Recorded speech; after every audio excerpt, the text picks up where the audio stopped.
Hi Gary, we're here today in Barnes to mark the 150th anniversary of the first ever game played under FA rules. Can you just give us a flavour about what the day's about? They started with Greg Dyke, chairman, going down to Ebeneezer Morely's grave, who was the guy that got the first game going all those years ago, and here we are with millions of people playing football every week in this country. Morning, ladies and gentlemen, for this rather bizarre occurrence at 8:30 in the morning. We've been celebrating this 150th anniversary all year, and I think it's fitting that we finish here. I mean, it was on Barnes.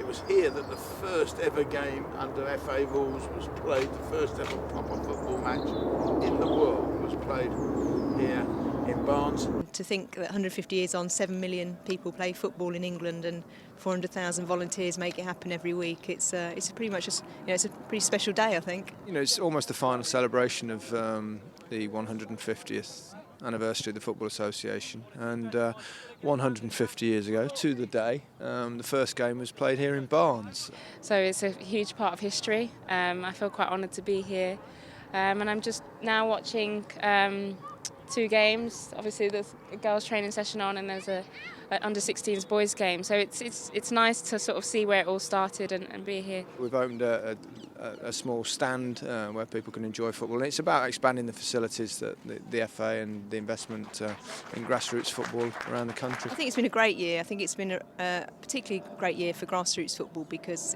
150th celebrations have given it a real chance to shine the spotlight on the grassroots of the game and on the volunteers who make it happen. It all started 150 years ago. Is it safe to say that football and the meetings that those guys had all those years ago changed the world? I think it's safe to say that they did change the world by starting the game that has become just so enormous, really, isn't it, and so global. The women's game's come on leaps and bounds. I think it's a really exciting time to be part of women's football, both sort of at club level and international level. I think you can really see a change over the last 5 years in how seriously it's been taken by clubs, by fans, by associations. So it's really exciting. I hope that we can do well and get success over the next 5 years, and hopefully in the next 5 years we'll be talking about even more strides being made. Children's football now is absolutely huge, and more and more children are playing the football. More and more girls and women are coming into the game, and we've seen a huge increase in disability football as well. And in fact, after men's football is the biggest sport in this country, then it's men's cricket, then it's women's football.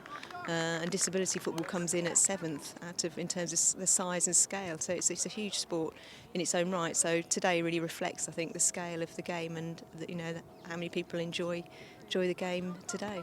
Well, it is a game for everybody, all sizes, all shapes. It's to be enjoyed, and it's good to see good young players playing and trying to play it properly, pass the ball around, and it's all about encouraging as many young people that we can get, particularly young people, because they're the future, obviously the future stars, and the more we can encourage to play and the more we can teach them properly, the better chances we've got of producing great teams right at the top. It's something that can give everyone something special, whether you're a 7-year-old just starting out playing, or someone like me who's in the professional game. It really is a sport that is fantastic, and it gives you really valuable life lessons and allows you to sort of be happy and do what you love. Just finally, if those gentlemen hadn't met in that pub 150 years ago, football wouldn't have existed. What do you think you'd have done for a career? I think if they hadn't have sorted it all out 150 years ago, I would have invented it myself. Good answer.